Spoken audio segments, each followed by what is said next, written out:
Your word to the God, you know what I'm saying? Brooklyn in the house. I mean Harlem in the house, you know what I'm saying? Just New York. Just New York. Just that Luke Cage review, you know what I'm saying?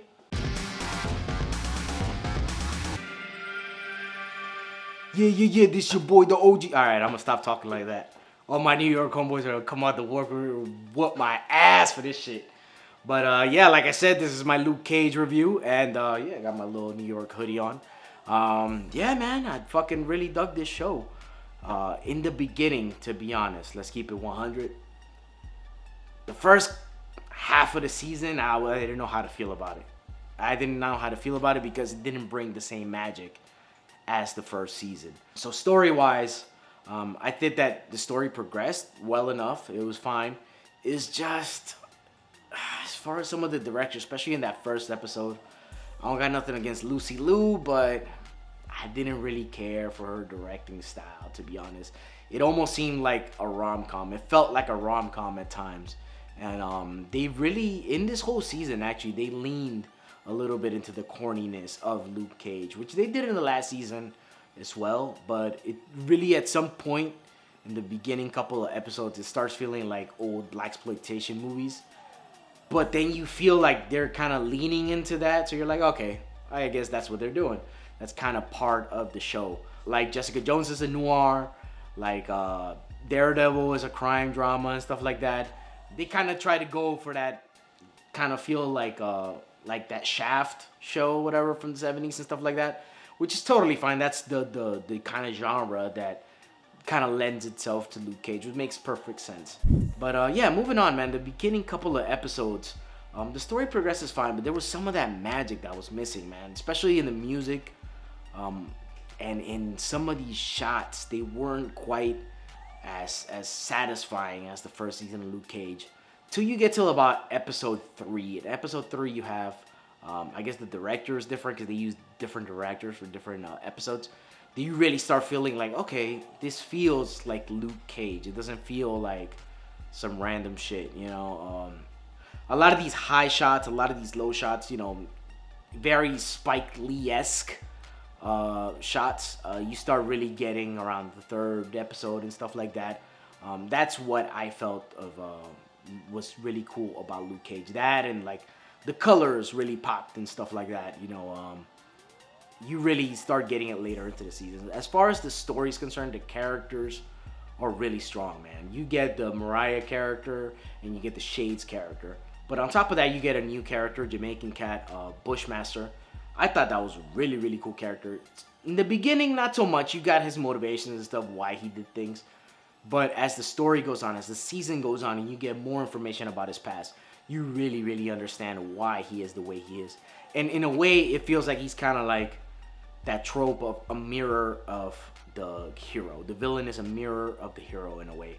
Whereas it was different with the Shades and Mariah. They were like completely different characters. They were kind of like, especially Mariah felt like she was not a mirror image of Luke Cage, but like a twisted image of Luke Cage. She was very different, and her motivations were completely different. And the actress that played Mariah, Alfie Woodard, for the first time, because I've seen her in a lot of smaller roles and other stuff, where she always plays like a character that's on the edge of being like completely unhinged. In this show, she got to be completely fucking unhinged, completely 100%. She's completely fucking a bag of fucking nuts, bro. She was crazy. The Shades character, you got a lot of backstory for him, and hopefully they can continue his character later on. You also introduced the Nightshade character, which is in this case Mariah's daughter. They tied everything back to the Stokes family. Everything that's caused problems in Harlem is traced back to the Stokes family, which I thought also was really cool. It gave everybody a center to attack. You know what I mean? No matter where we're coming from, Misty Knight is another big character.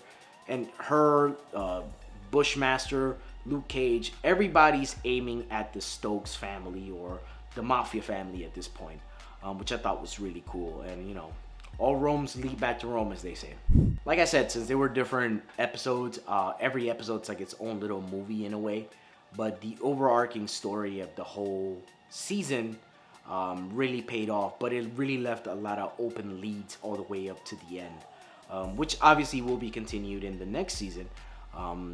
They're probably already know they're gonna get a next season because why wouldn't they? It's an awesome show. So yeah, man, they left a lot of open leads. Spoiler alert.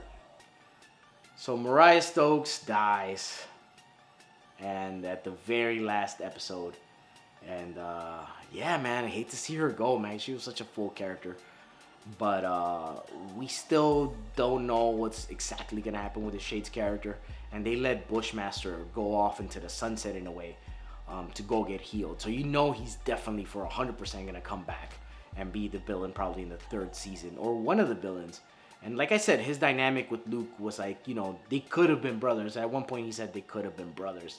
And which, by the way, the actor had a pretty serviceable Jamaican accent for most of the show. A lot of those times I was like, all right, it's a little heavy there. But for most of the show, he sounded like legit Jamaican. I believed it. So as far as Bushmaster's powers and where it comes from, they look like they're going more into the mystical arts and stuff like that, which I think is pretty cool. Knowing as how the MCU already has, knowing how like the MCU already has Doctor Strange and they've already done some kind of magic stuff in the Defenders. It's really cool that they're keeping that thread. A couple of cool things to point out from this season also was the episode with Danny Rand, the Iron Fist. That episode was really good. Even though they killed Mariah, I felt like they ran through her arc. Her arc was told. It's not like Cottonmouth where it felt like it was cut short. They ran through her arc, and in her stead, they introduced two more characters, which is her daughter and Bushmaster, which are both great characters. Her daughter, obviously, you find out who her father is. Matter of fact, I'm not even gonna spoil that. If you haven't watched it, go watch it because that's probably the biggest reveal. And if you have watched it, then you know what I'm talking about. That was the coolest reveal of the whole series. So, kudos to this series. They took heed what happened in last season where they killed a great villain and then they kind of replaced him with somebody which wasn't as good.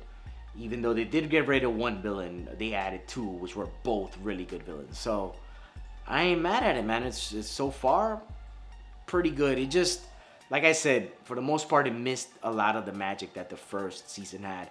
So as far as the character of Misty Knight, I felt like we also got a lot of development with her. Especially they're doing kind of like a little bit of the Daughter of the Dragons, where her and Colleen Wing, kind of training her how to fight with one arm. I thought they kind of breezed through that a little bit, and I thought, I'm like, somebody who's lost their arm is not gonna learn how to work a robotic arm, even though those don't fully exist as well as she has it in the show. It's a comic book show, so it's allowed. But I'm like, I felt like they could have put a little bit more into that. But what they did do with that story arc of Misty Knight learning how to use her arm, I thought it was okay enough. We didn't need to see any more Misty. She was great, just like she was in the first season. She was totally great in this season, and I'm hoping she gets more time in the next season. Not only the next season, but coming up in the next Defenders season, she's probably gonna show up in that. As far as the Claire character played by Rosario Dawson, we saw what happened with her. She left Luke because he was kind of being too angry in the beginning of the season. And I hope, man, that she's not out of the shows completely, because she went to do her own thing. But I hope that that's not the end, because I love Rosario Dawson, man. Actually, if I'm to admit, here on the ODG show, I'm kind of in love with Rosario Dawson. So I just hate to see her go in that show or in anything. If I could just see her always, that would be awesome. So yeah, at the end of the show, we come to the end, and Mariah left the club to Luke. So now Luke is almost kind of taking like the mantle of being like the king of Harlem, even though he says, "Oh, I'm more like the sheriff." The next season we're probably gonna see Luke embrace some of his darker impulses, which is gonna be cool, and we're gonna see him be at odds with Misty Knight most likely, at least for some of that season. I don't think it's gonna last the whole season, because ultimately he is a hero. Our words, not his, but he is a hero. And yeah, man, I'm just excited for the next season. And all in all, man, this one was not, especially in the beginning part, was not as good as the first season. But it ended on a higher note than the last season. So it gets cool points for that too. And it did develop better villains. They didn't just undercut the villains that they had. So, all in all, I'm gonna give this show 4 shots this season of Luke Cage. So yeah, man, if you guys like this video, go ahead and drop a like, drop a comment if you got something to say, subscribe so you can catch up on all our videos. Yeah, man, check us out on Instagram, Ol Drunken Geek, dropping loads. And yeah, man, ODG out.